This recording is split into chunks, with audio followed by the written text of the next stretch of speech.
Hoy vamos a ver un tema maravilloso. Después de haber visto la obra completa de nuestro Señor Jesucristo, su naturaleza divina, su naturaleza humana y todo lo que Él hizo, su ministerio de humillación, su ministerio de exaltación, su obediencia pasiva, su obediencia activa, todo este tipo de términos que son tan importantes para que podamos entender la obra perfecta de Cristo.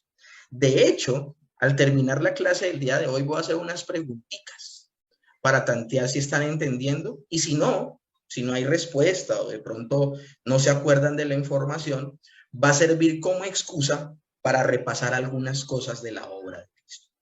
Pero el día de hoy, mis hermanos, vamos a entrar en un tema bien interesante y es en nuestra clase número 9, acá yo puse clase 8, pero en realidad es la 9, vamos a ver los oficios de Cristo.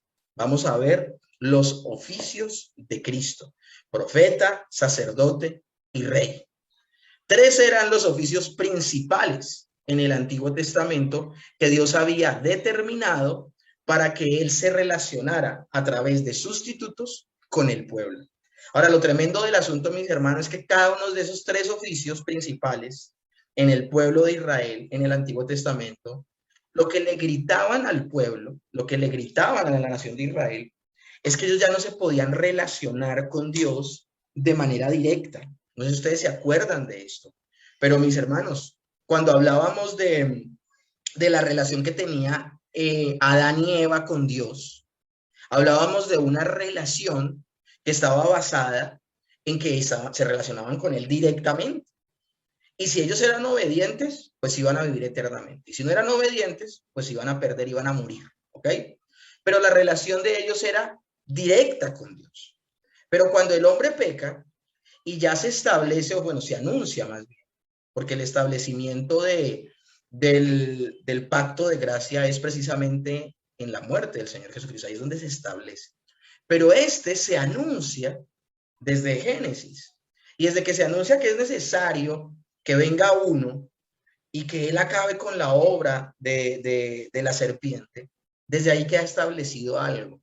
Cuando el Señor tiene que matar a un animal y cubrir el cuerpo con las pieles de ese animal al hombre, porque el hombre está escondido, el hombre ya no se quiere presentar delante de Dios. Desde allí la dinámica de comunión con Dios cambia.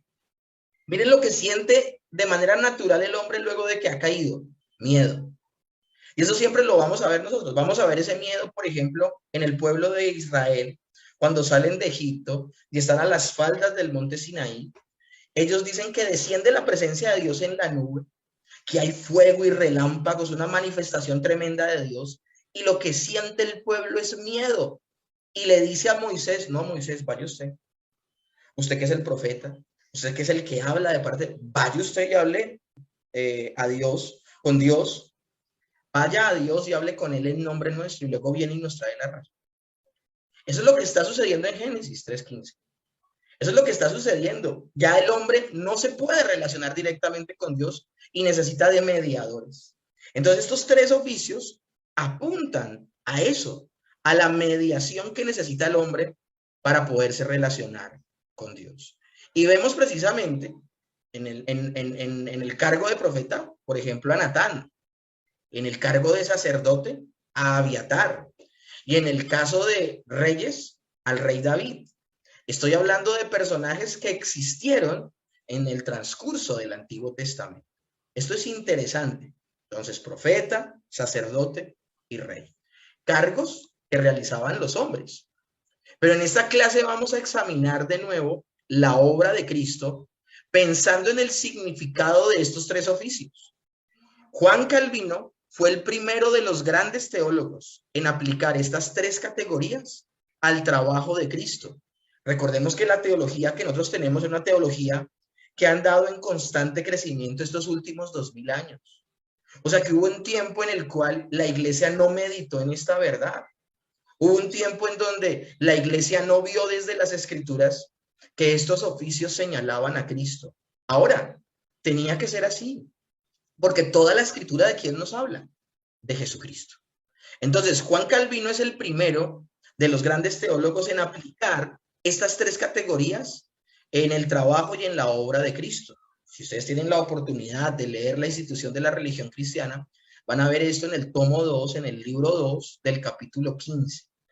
Estas categorías han sido adoptadas por los subsiguientes teólogos como una forma útil de entender los varios aspectos de la obra de Cristo. O sea, hay aspectos importantísimos de la obra de Cristo a señalar desde los oficios que estamos mencionando. Por esa razón, yo tenía la oportunidad de dar esta clase solamente como una clase y ya, mencionarlo a vuelo de pájaro.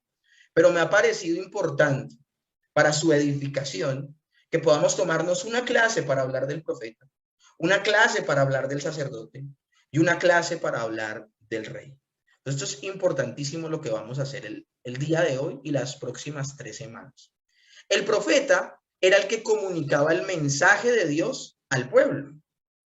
El sacerdote era quien ofrecía los sacrificios, el que presentaba oraciones y alabanzas a Dios en nombre del pueblo. Y el rey era el que gobernaba al pueblo con justicia, representando a Dios. Y en este último punto, quiero que nos enteremos de algo, mis hermanos. Todas las autoridades que Dios ha establecido, así sean creyentes o no sean creyentes, las autoridades que Dios ha establecido, por Él han sido establecidas. Pero esas autoridades están obligadas a emular al Dios que los puso allí. Por eso es el problema que hay en gobernantes que son ateos, o en gobernantes que ignoran la ley de Dios, o en gobernantes que, por ejemplo, no le hablan claramente al pueblo o justamente al pueblo. Entonces, esto es interesantísimo lo que estamos viendo aquí y maravilloso. Ahora, el punto, ¿cuál es? Estos 3 oficios anticipan la obra de Cristo en maneras distintas. Cristo cumplió estos 3 oficios en las siguientes formas. Como profeta, nos reveló a Dios y da a conocer las palabras de Dios. Ese va a ser el grueso del día de hoy en la clase. Pero también, como sacerdote, ofreció un sacrificio a Dios a favor nuestro. Y ese sacrificio fue tan perfecto que lo ofreció una vez y para siempre. Pero dentro de esa labor sacerdotal, también hay un aspecto que ningún sacerdote podía cumplir, y es que él mismo se presentó como sacrificio perfecto y se ofreció a Dios para pagar por los pecados de aquellos que iban a ser alcanzados. Y finalmente, el Señor Jesucristo lo vamos a ver como rey, pues gobierna sobre la iglesia y también sobre el universo. Cristo es la cabeza de la iglesia y, como dice la Gran Comisión, el Señor le había entregado nombre que es sobre todo nombre. Toda potestad me es entregada en los cielos y la tierra. Es lo que dice el Señor Jesús en Mateo capítulo 28. Y por esa razón podemos hablar de que Él gobierna sobre la iglesia, pero también sobre el universo entero. O sea, esto es un poder absoluto y maravilloso. Ahora, hay personas que pueden escuchar, bueno, el Señor Jesús ejerce esos 3 oficios. Bueno, ¿desde qué momento ejerce esos 3 oficios? ¿Desde qué momento? ¿Desde el momento en el que Él nace? ¿O desde el momento en que fue ofrecido, o bueno, más bien presentado en el templo 8 días después? Cuando profetizan sobre Él estos 2 personajes que han esperado por años antes de morir la manifestación del Salvador. O tal vez Él ejerce estos oficios cuando se presenta delante de los sacerdotes, de los escribas y de todos los altos eruditos bíblicos en el templo a sus 12 años y empieza a reflexionar con ellos acerca de la escritura y la gente queda admirada de su sabiduría. No, mis hermanos. Él hubo un momento específico donde Él pudo ejercer estos 3 oficios y ese momento, mis hermanos, fue cuando fue bautizado. Mis hermanos, no podemos perder de vista el hecho de que el Señor Jesús, en Él, hay algo que se llama la unión hipostática, tema que ya vimos en esta materia del seminario. Y la unión hipostática es que el Señor es completamente hombre y completamente Dios, plenamente hombre, plenamente Dios. Él no ha renunciado a su naturaleza divina, pero en su naturaleza humana, hasta los 30 años, Él se abstuvo, escúchenme bien, de echar mano de su naturaleza divina, por ejemplo, de su omnisciencia. Y como ser humano, él tuvo que aprender a caminar, tuvo que aprender a leer, tuvo que aprender a escribir. Dice la escritura que él crecía en estatura, en sabiduría, en gracia con Dios y con los hombres. Es decir, él estaba aprendiendo. El que lo sabe todo en su naturaleza divina, lo ignoraba todo al nacer. Entonces, por esa razón, él no puede ejercer estas labores en su nacimiento, ni cuando fue presentado en el templo a los 8 días para ser circuncidado, ni tampoco siquiera cuando está en el templo a los 12 años. La sabiduría de él era tremenda, mis hermanos. Y eso lo explicamos cuando hablamos de la infancia del Señor Jesús, de que él no tenía las consecuencias del pecado y por esa razón su entendimiento era pleno. Como ser humano, la manera que tenía el Señor Jesús de entender era un conocimiento pleno. No había oscuridad, no había sombra, no había rezagos del pecado como todos los seres humanos sí tenemos. Todos los seres humanos nos cuesta comprender ciertas cosas porque tenemos todavía las consecuencias y el rezago del pecado. Intelectualmente los seres humanos estamos muy limitados por las consecuencias del pecado. Dice la Biblia cuando habla de las características del hombre viejo, que anda en la vanidad de su mente, teniendo el entendimiento entenebrecido, ajeno de la vida de Dios por la ignorancia que en él hay. Viene el Señor, regenera al ser humano, y cuando lo regenera, a pesar de eso, aún hay cosas que al creyente le cuesta entender, porque son consecuencias propias del pecado. Y por eso puede haber una iglesia bíblica que entienda un texto de las Escrituras, y son bíblicos, y son hermanos en la fe, pero pueden tener un entendimiento completamente diferente de un texto al que otro lo tiene. Desde que no sea doctrina de la que dependa la salvación de las personas, podemos llamar a esa persona hermano. Pero, ¿por qué suceden ese tipo de cosas? Porque son las consecuencias del pecado en los seres humanos y aún de los que hemos sido regenerados, de no poder entender ciertos asuntos de la misma manera. No pasaba eso con el Señor Jesús. Por esa razón el Señor Jesús a sus 12 años, cuando le habla a los escribas y le habla a los altos mandos religiosos en el templo, ellos quedan aterrados. Este niño no lo hemos visto aprendiendo a los pies de ningún maestro, de ningún rabí. Lo vemos es trabajando, bueno, ahí en adelante. A partir de ahí, de los 12 años, era que iba a trabajar con José, su padre adoptivo, y se iba a dedicar al negocio de su papá, que era la carpintería. Porque él no fue adoptado por ningún rabino de la época para enseñarle y dedicárselo. Pero el entendimiento que él tenía, un niño de 12 años hasta ese momento, se cree que mínimamente se sabía de memoria los 5 primeros libros de la ley. Y de resto, sencillamente había leído, y era su obligación, era su educación general, era su primaria y su bachillerato, haber leído todo el Antiguo Testamento, guardar la ley. De hecho, a los 12 años había una transición del niño donde el niño ya era responsable ante la sociedad de cumplir la ley. Pero ni siquiera ahí el Señor Jesús tiene la autoridad para ejercer estos oficios y estas labores. ¿Por qué razón? Porque en el momento de su bautismo es donde su naturaleza humana es ungida por el Señor, es ungida por el Padre, para de ahí en adelante, por el poder del Espíritu Santo, realizar la labor que va a realizar. Y es que, mis hermanos, tanto el profeta como el sacerdote y el rey eran ungidos de parte de Dios para realizar esa labor. Recordemos cuando David fue ungido por Samuel.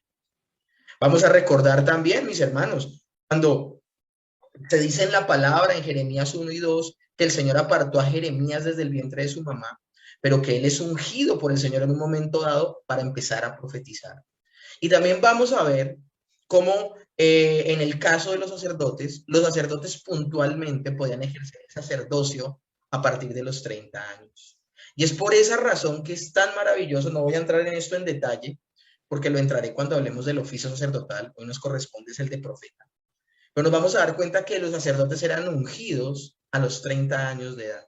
Es decir, una persona podía servir, un levita podía servir como sacerdote a partir de los 30 años. Por eso es tan diciente que a los 30 años es que el Señor Jesús se bautiza y a partir de ahí es ungido por Dios con el Espíritu Santo para poder ejercer su labor, tanto profética, sacerdotal y regia, hablando de rey.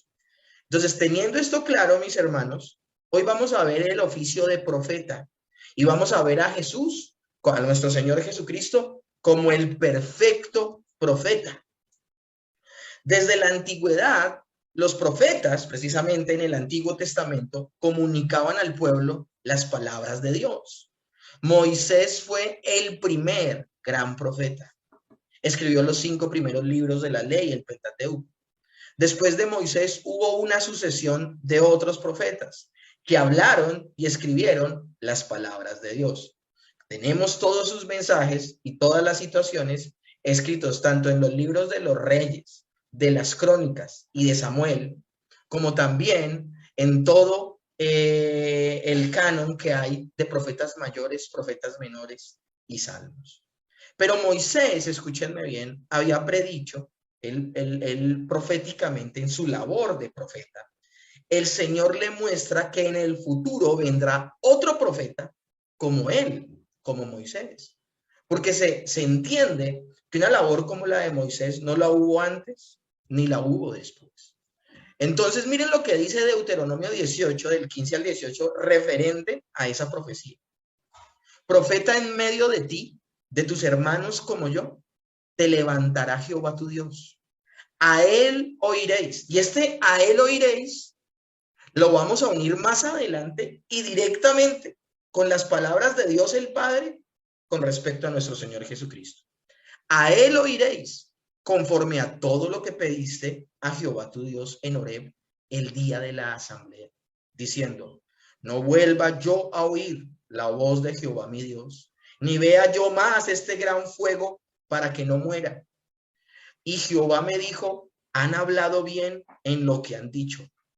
Y hasta ahí yo hago un alto, ya les leo la parte que está en amarilla. Aquí Moisés está trayendo a colación por medio de lo que le habló Dios, porque escúchenme bien, acuérdense que Deuteronomio es un libro donde Moisés le recuerda la ley al pueblo.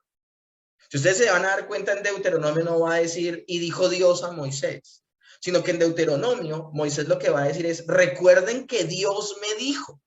Entonces, miren cómo está escrito Deuteronomio. Profeta en medio de ti y de tus hermanos, como yo te levantaré, Jehová tu Dios, a él oiréis. Todo esto lo está citando Moisés, recordando lo que Dios le había dicho en el monte Horeb, cuando recién habían salido de Egipto y estaban transitando en camino a la tierra prometida. Y aquí es donde sucede lo que les acabo de decir. El pueblo tiene tanto miedo de Dios que el pueblo le dice, no vuelva yo a oír la voz de Dios directamente, ni vea yo más este gran fuego para que no muera. El mismo terror que sintió Adán y Eva luego del pecado lo sintió el pueblo. Y miren la respuesta de Dios cuando el pueblo habló de esta manera. Y me dijo Jehová, ha hablado bien en lo que ha dicho el pueblo. O sea, ni que se acerquen, porque sin un mediador yo los voy a consumir. Entonces ahí entra el papel de profeta y dice el Señor, profeta les levantaré en medio de sus hermanos como tú y pondré mis palabras en tu boca y él les hablará todo lo que yo le mandaré. Esto es impresionante, mis hermanos. Esto que estamos viendo aquí es impresionante. ¿Y por qué es impresionante, mis hermanos? Porque el Señor está anunciando en el mismo Deuteronomio 18, ustedes van a ver más adelante, que el mismo Deuteronomio 18 va a hablar de las características que van a evidenciar que un profeta viene de Dios y que no viene de Dios. Si lo que el profeta no dice no se cumple, no es profeta de Dios. Y si lo que se cumple, y si lo que dice se cumple, pero te aleja de la palabra de Dios, tampoco es profeta. Entonces, vamos a ver cómo en Deuteronomio 18 se habla de una serie de características que van a tener esa sucesión de profetas que van a haber después de Moisés. Pero independientemente de eso, Moisés, escúchenme bien, independientemente de eso, Moisés lo que hace es decirles, además de toda esta serie de profetas que van a venir y de cosas extraordinarias que van a decir en el nombre de Dios, se va a levantar uno en particular, característico, en el cual ustedes tienen que prestar especial atención. Por esa razón, mis hermanos, lo que vamos a notar es que cada vez que Jesús le preguntaba a las personas, bueno, ¿qué dicen la gente que soy yo? Algunos dicen que eres Elías, otros dicen que era el profeta que habías de venir. El profeta que había de venir, se está refiriendo a esta profecía de Deuteronomio 18. Porque independientemente de que se levantaran muchos profetas, iba a haber uno en particular, uno en especial, pues ya desde ahí, desde Deuteronomio 18, se estaba hablando de la figura del Mesías, pero no en su papel como sacerdote o como sacrificio, ni siquiera como rey, sino en su labor de profeta, de hablarle al pueblo en nombre de Dios. Ahora, el término profeta no es una designación primaria del Señor Jesucristo. Esto es importantísimo que lo tengamos en cuenta. No es una designación primaria de Jesús, ni una que se use con frecuencia acerca de él. De hecho, las personas que llamaban a Jesús un profeta, lo llamaban así porque conocían muy poco acerca de él. Era como decir, sí, uno más de los que se ha levantado. Mateo capítulo 16 del 13 al 14 dice, ¿quién dicen los hombres que es el Hijo del Hombre? Ellos dijeron unos que eres Juan el Bautista, otros dicen que eres Elías, otro que eres Jeremías o alguno de los profetas. Pero miren la diferencia categórica que les he mencionado. Sí, Moisés había dicho que se iban a levantar más personas que hablarían en nombre de Dios, pero que se levantaría un profeta por excelencia, apuntando obviamente al Mesías. Lucas 7:16 dice, y todos tuvieron miedo y glorificaban a Dios diciendo, un gran profeta se ha levantado entre nosotros y Dios ha visitado a su pueblo. Recuerden que habían pasado 400 años de silencio. Por primera vez Dios habla por boca precisamente de Juan el Bautista. Y Juan el Bautista lo que señala es a Jesús como el Cordero de Dios que quita el pecado del mundo. Entonces estas personas sencillamente dicen, bueno, cesó el silencio, Dios ha seguido hablando por los profetas. Y miren lo que dice Juan 4:19. Le dijo la mujer, eso se lo está diciendo la mujer samaritana a Jesús, me parece que tú eres profeta. Ninguno de estos textos están diciendo, tú eres el profeta que declaró Moisés. No, está diciendo, eres profeta. Entonces, la designación del Señor Jesús de profeta estaba en boca de muchas personas, pero era como si fuera un profeta más, no que se estuviera cumpliendo en él esas promesas que había hecho Moisés de parte de Dios. Existía entonces una expectativa de que el profeta semejante a Moisés vendría. Y miren lo que dice Juan 6:14 y en los términos tan diferentes que se habla en estos textos, para que hagamos la diferencia categórica. Aquellos hombres entonces, viendo la señal que Jesús había hecho, dijeron, este verdaderamente es el profeta que había de venir al mundo. Miren cómo la expresión, este era el profeta, está hablando de un profeta por excelencia a los demás. Por eso la clase del día de hoy se llama Jesús, el perfecto profeta. Juan 7:40 dice, entonces algunos de la multitud, oyendo estas palabras decían, verdaderamente este es el profeta. Pedro también identificó a Cristo como el profeta que habría de venir y que había prometido Moisés que había hablado por boca de Moisés Dios y que había prometido que vendría el profeta. Y esto lo habló Pedro en uno de los discursos que dio en Hechos capítulo 3. Gracias a Dios hemos visto estos temas de manera maravillosa los días domingo y por eso todavía hay la recordación palpable. Pedro claramente dice, este es el profeta que Dios había prometido por boca de Moisés. Así, mis hermanos, entonces, que Jesús es el profeta que Moisés había profetizado, que había predicho. Esto es importante que nosotros lo tengamos en cuenta y lo veamos de manera categórica. De hecho, esto nos va a llevar a entender muchos pasajes donde hablan de esa manera del Señor Jesús. Pero ahora lo interesante del asunto, mis hermanos, es esto.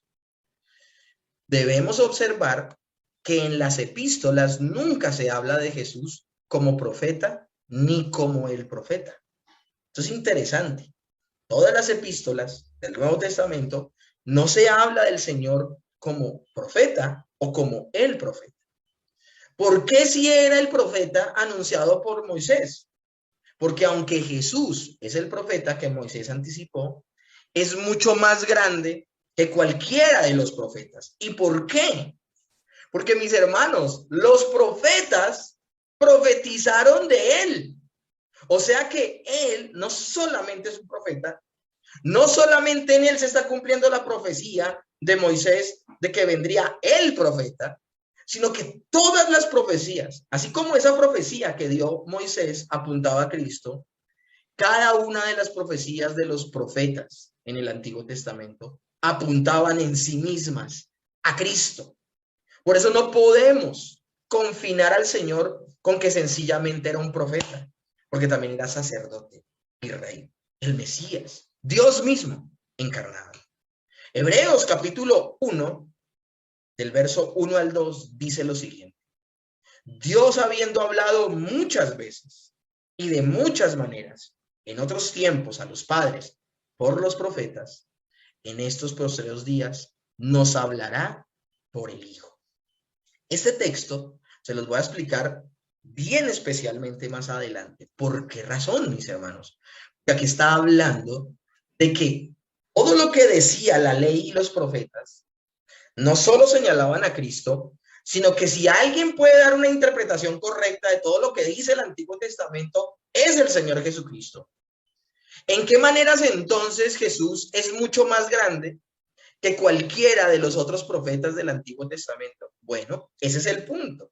Ese es el meollo del asunto. En primera instancia, él es aquel acerca de quien se hablaba en los profetas del Antiguo Testamento. Miren, y estos textos yo solo se los voy a leer, pero más adelante se los voy a explicar.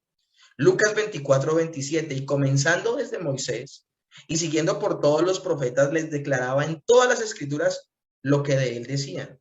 Mis hermanos, aquí yo estoy llegando a una conjetura. Toda la Biblia habla de Jesús, ¿no? La misma escritura declara eso. Pero es más, el mismo Señor Jesucristo declaró eso acerca del Antiguo Testamento cuando habló con los dos discípulos camino a Emaús. Y Lucas 24:25 al 26 dice más. Entonces él les dijo, oh insensatos y tardos de corazón para creer todo lo que los profetas han dicho. ¿No era necesario que el Cristo padeciese estas cosas y que entrara en su gloria? Primera de Pedro 1, del 10 al 11, dice lo siguiente, mis hermanos. Los profetas que profetizaron profetizaron de la gracia destinada a vosotros. Cuando dice los profetas que profetizaron de la gracia destinada a vosotros, está hablando del evangelio. Inquirieron, ¿y el evangelio qué es? La obra perfecta de Cristo, Cristo mismo. Inquirieron y diligentemente indagaron acerca de esta salvación, escudriñando qué persona y qué tiempo indicaba el Espíritu de Cristo que estaba en ellos, el cual anunciaba de antemano los sufrimientos de Cristo y las glorias que vendrían tras ellos. Aquí está hablando que todos los profetas, de uno o de otro modo, estaban hablando de la obra de nuestro Señor Jesucristo. Por eso es tan importante, mis hermanos, la teología bíblica. Por eso es tan importante. Nosotros estamos viendo el día miércoles teología sistemática. Y es cuando vemos todo lo que la Biblia dice acerca de un tema. En particular estamos viendo todo lo que la Biblia dice acerca de Cristo. Pero podemos sumar a que no podemos dejar solamente en la materia de cristología, de teología sistemática, todo lo que la Biblia dice acerca de Cristo. Y tomar aquí y tomar allá. Porque toda la Biblia en sí mismo habla de Cristo. Y a eso se le conoce como teología bíblica, donde vemos un hilo conductor que une todas las escrituras. Y esto es maravilloso. Así, mis hermanos, que los profetas del Antiguo Testamento, apuntaban al futuro, hacia Cristo, en lo que escribieron. Y esto es importante, mis hermanos, de esa manera, por eso hay que leer e interpretar las escrituras. La otra vez alguien me preguntaba y me decía, bueno, ¿yo cómo leo la Biblia? Bueno, yo quiero hacer la pregunta de este modo. ¿Cómo nos enseñaban a leer la Biblia por mucho tiempo en muchos lugares? No voy a decir en todos los lugares, pero sí en muchos lugares. A mí me enseñaron a leer la Biblia, lea 5 minutos de la Biblia, medite en ellos 5 minutos y luego trate de aplicarla a su vida en los siguientes 5 minutos. Lo tremendo del asunto es que me estaban incitando a darle una interpretación libre a la escritura, sin esforzarme por entender el texto como lo han entendido los receptores originales de ese escrito, sin ver en él a Cristo y de últimas, si el texto lo permitía, aplicarlo a mi vida de algún modo. Porque a veces la mejor aplicación del texto es entenderlo completamente y lo que quiso decir el Señor y lo que no quiso decir. Entonces, mis hermanos, esto es importantísimo, que cada vez que leamos la escritura de alguna manera veamos cómo ese texto nos habla de Cristo.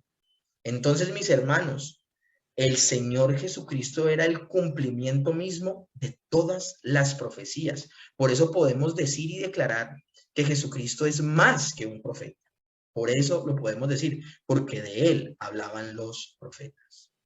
Ahora, en segunda instancia, mis hermanos, es interesante también resaltar, Jesús no fue simplemente un mensajero de revelación de Dios, como lo fueron los otros profetas, sino que él mismo era la fuente de revelación de Dios. ¿Esto qué quiere decir?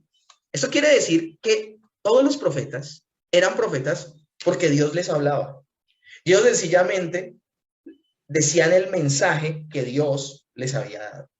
Por eso los profetas dicen de esta manera, así dice el Señor. Pero es que, mis hermanos, Jesús es Dios. Y Jesús, escúchenme bien, tiene la autoridad divina y por eso él no dice, así dice el Señor, sino que él decía, pero yo os digo, de cierto os digo, o pero yo os digo. Y para la muestra un botón, en solo un capítulo de Mateo capítulo 5, verso 22, pero yo os digo que cualquiera que se enoje contra su hermano, y trin, les lanza el mandamiento.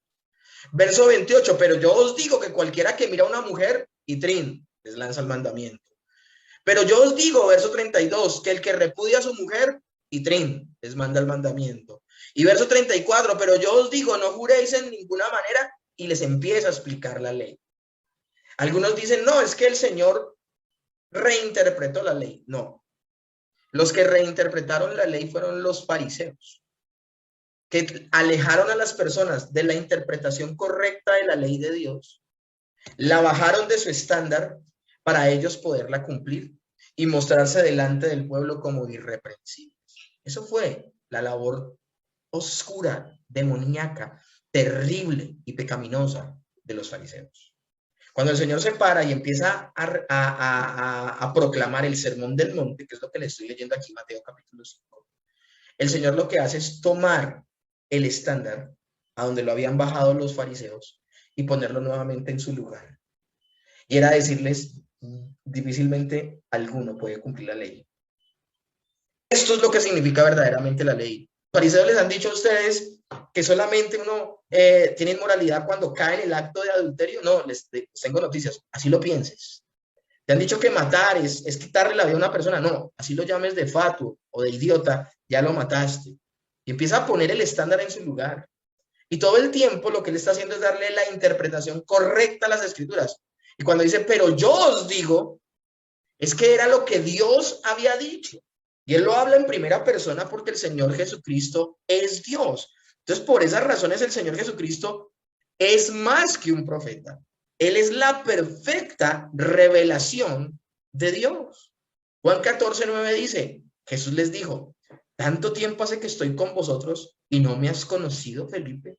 El que me ha visto a mí ha visto al Padre. ¿Cómo pues tú dirás, muéstranos al Padre? O sea, mis hermanos, es importante que entendamos, Jesús es Dios y por eso no se puede solo confinar a que era un profeta más. Tampoco es suficiente con decir que es el profeta prometido. Claro que hay que anunciarlo, era el profeta prometido. Pero más allá de eso, más que ser la voz de Dios en un personaje humano, era la misma voz de Dios porque Dios se había hecho carne y ahí es muy diferente la cosa, mis hermanos. Entonces estamos hablando de que el profeta comunica el mensaje de Dios al pueblo, pero podemos decir que el Señor Jesús es el perfecto profeta porque es Dios mismo anunciando su mensaje. Como profeta nos revela a Dios y da a conocer las palabras de Dios.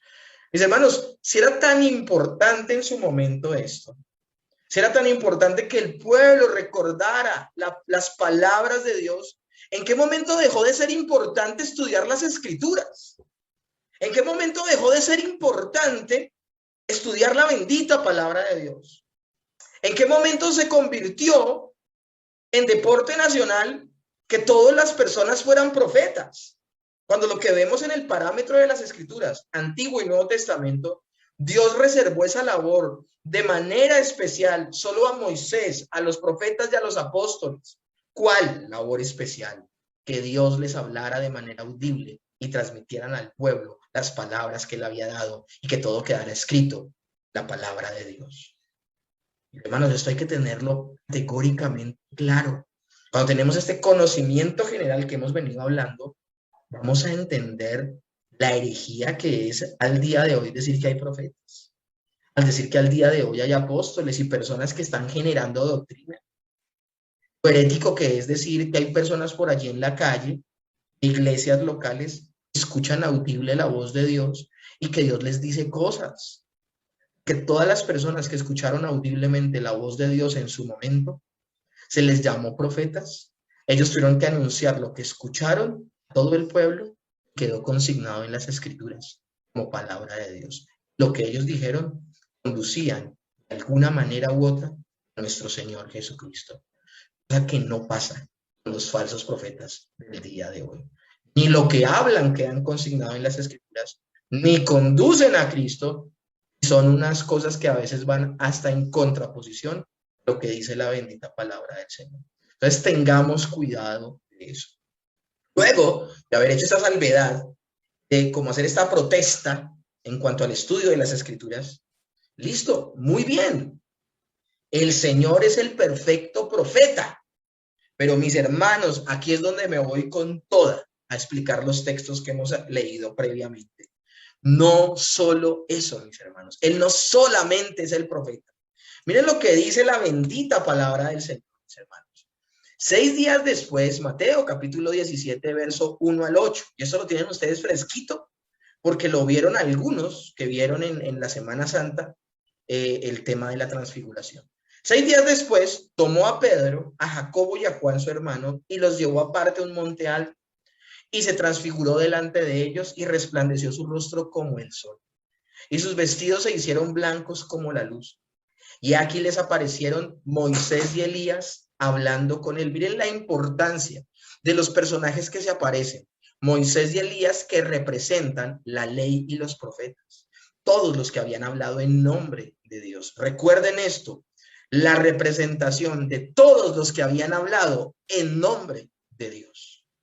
Entonces Pedro dijo a Jesús, bueno, aquí es el desacertado consejo de Pedro. Y dice el verso 5, mientras aún hablaba Pedro en su desvarío, una nube de luz los cubrió, y aquí una voz desde la nube que decía, este es mi hijo amado, en quien tengo complacencia. Las mismas palabras de cuando el Señor fue bautizado. Pero el Señor dice algo más. En el bautismo fue ungido, y fue ungido, como se los he dicho, como profeta, sacerdote y rey. Pero miren lo que dice en el monte de la transfiguración. Estando el Señor Jesús transfigurado, es decir, donde se le quita el velo de su humanidad para que se vea que es el Señor, que es Dios.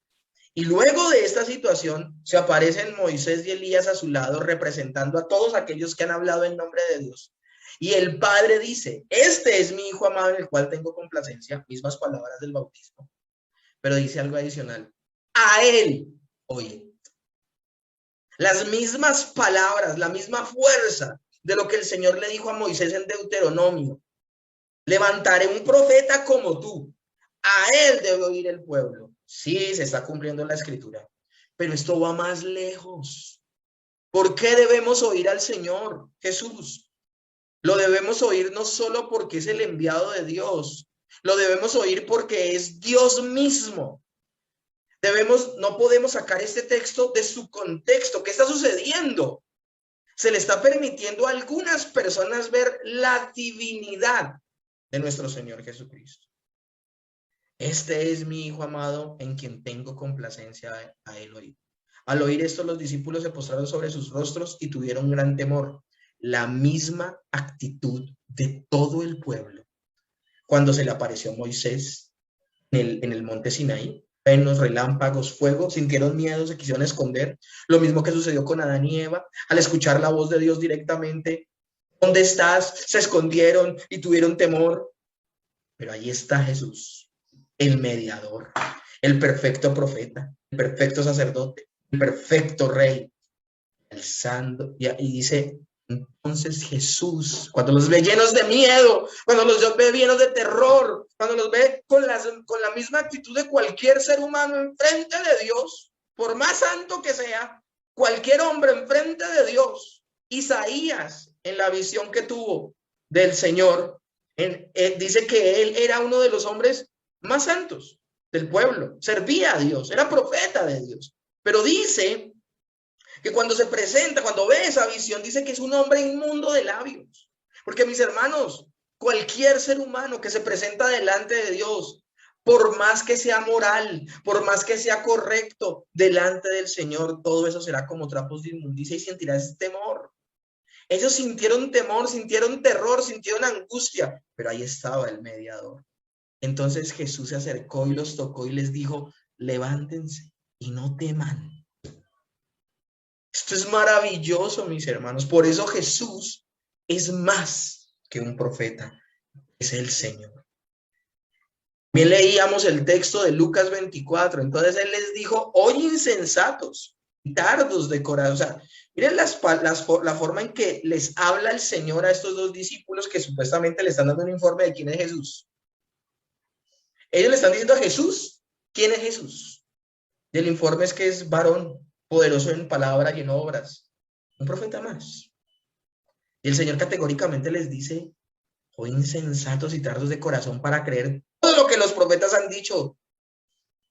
¿No era necesario que el Cristo padeciera estas cosas y que entrara en su gloria? Y comenzando desde Moisés, siguiendo por todos los profetas, y más adelante, versos más adelante en el mismo capítulo 24 dice, y que por los salmos les declaraba todo lo que las escrituras de él decían. Luego de haberle abierto las escrituras y de abrirles el entendimiento y de que ellos comprendieran que todas las escrituras hablaban de él, lo tremendo del asunto, mis hermanos, es eso. Es que él les abre los ojos y les permite ver que todo el día han andado con el Señor Jesús. Hermanos, no hay otra forma de entender quién es nuestro Señor Jesucristo, sino es a través de las escrituras. El hilo conductor de todas las escrituras es nuestro Señor Jesucristo. De eso, Hebreos capítulo 1, del 1 al 2, y lo vamos a leer también el 3, dice, Dios habiendo hablado muchas veces y de muchas maneras en otros tiempos a los padres por los profetas, en estos postreros días nos ha hablado por el Hijo, quien constituyó heredero de todo y por quien asimismo hizo el universo, el cual siendo el resplandor de su gloria y la misma imagen de su sustancia, el texto está diciendo que Jesús es Dios y quien sustenta todas las cosas con las palabras de su poder, habiendo efectuado la purificación de nuestros pecados por medio de sí mismo, se sentó a la diestra de la majestad de las alturas. Jesús es el perfecto profeta, sí, pero es más que un profeta. En el sentido más amplio de profeta, refiriéndonos a alguien que revela a Dios, habla las palabras de Dios, Cristo es verdaderamente, completamente un profeta, es el perfecto profeta. Pero mucho más es aquel a quien los profetas del Antiguo Testamento prefiguraban en sus discursos y sus acciones, era él. Por eso Jesús es más que solo un profeta, mis hermanos.